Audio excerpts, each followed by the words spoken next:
দক্ষিণবঙ্গে তীব্র তাপপ্রবাহ, স্কুলের সময় বদলের পরামর্শ। সরকারের পরিস্থিতি অনুযায়ী স্কুলের সময় পরিবর্তন করা যেতে পারে। আর এই নিয়ে কথা বলবো আমাদের প্রতিনিধি কৃষ্ণেন্দু অধিকারীর সঙ্গে। কৃষ্ণেন্দু, কি পরামর্শ দেওয়া হয়েছে সরকারের তরফ থেকে?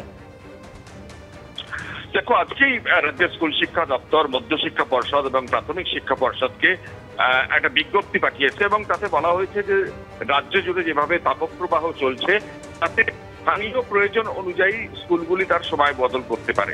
এমনি স্কুলগুলো সময় বদল বলতে সকালে স্কুলের কথা পরামর্শ দেওয়া হয়েছে এবং সেই পরামর্শ প্রাথমিক শিক্ষা পর্ষদ এবং মধ্যশিক্ষা পর্ষদকে পাঠানো হয়েছে।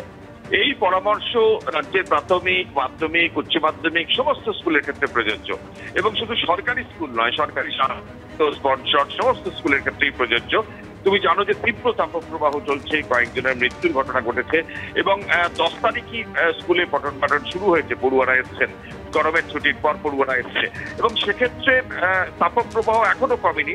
এই প্রেক্ষাপটে সরকারের পরামর্শ যে যেখানে যেখানে প্রয়োজন, অর্থাৎ তাপপ্রবাহ যেমন চলছে, উত্তরবঙ্গে বৃষ্টিও চলছে, সেক্ষেত্রে যেখানে যেখানে প্রয়োজন, স্থানীয় প্রয়োজন অনুযায়ী এই পদক্ষেপ স্কুল কর্তৃপক্ষকে যাতে করে, সে ব্যাপারে যেন পদক্ষেপ করে প্রাথমিক শিক্ষা পর্ষদ বা মধ্যশিক্ষা পর্ষদ।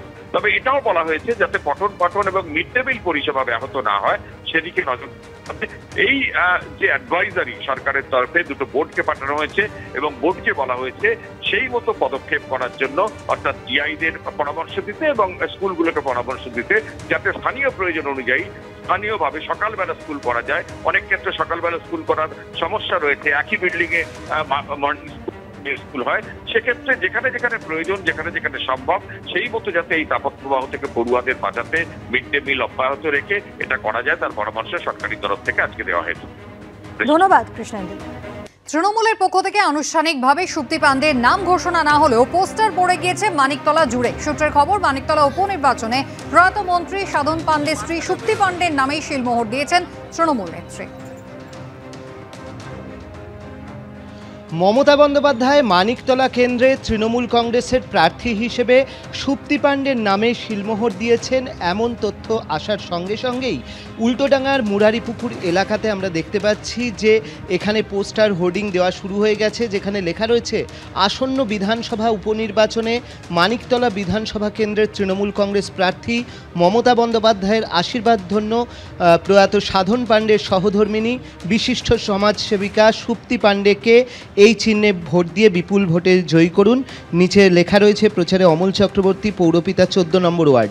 অর্থাৎ এই যে সুপ্তি পান্ডে যে প্রার্থী হচ্ছেন সেটা কিন্তু আগে থেকেই এরকম তথ্য ছিল। একদিকে আমরা দেখতে পাচ্ছি সুপ্তি পান্ডের ছবি, অন্যদিকে মমতা বন্দ্যোপাধ্যায়, অভিষেক বন্দ্যোপাধ্যায়ের ছবি। এই যে হোর্ডিং পোস্টার দেওয়া শুরু হয়েছে, অমলদা আপনার থেকে জানতে চাইব যে দলীয় সূত্রে নিশ্চয়ই আগে এই ধরনের তথ্য ছিল, সঙ্গে সঙ্গে এই ধরনের হোর্ডিং পোস্টার সব জায়গায় পড়তে শুরু করে দিল, কি বলবেন? আপনারা দীর্ঘদিন জানেন যে এটা 2.5 বছর ধরে আটকে ছিল। আমাদের ভোট মিথ্যেই এটা ডিক্লেয়ার হয়ে গেল। আমরা খুব খুশি, 14 নম্বরের মানুষ। এতদিন এমএলএর ফান্ডে আমাদের ওয়ার্ডে কোনো কাজ করতে পারছিলাম না, তাই দিদিকে আমরা অশেষ ধন্যবাদ জানাবো যে সাধনদার বউকে দেওয়ার জন্য। আমরা খুব খুশি এবং ওনার সাধনদা অনেক কাজ করে গেছে। আমার আশা বৌদিও অনেক কাজ করবেন। সব পোস্টার হোর্ডিং লাগানো শুরু হয়ে গেছে, ছেলেরা অলরেডি পোস্টার হোর্ডিং লাগানো শুরু করে দিয়েছে। কালকে দিয়ে হয়তো দেয়াল লেখাও আরম্ভ হয়ে যাবে। অবশ্যই বাকি কেন্দ্রগুলোর প্রার্থীর সঙ্গে একসঙ্গে সরকারিভাবে নাম ঘোষণা করা হবে, তৃণমূল অফিসিয়ালি নাম ঘোষণা করবে।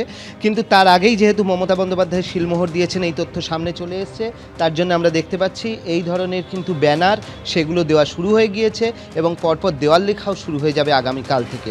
ক্যামেরায় সুমন দাসের সঙ্গে অর্ণব মুখোপাধ্যায়, এবিপি আনন্দ, কলকাতা।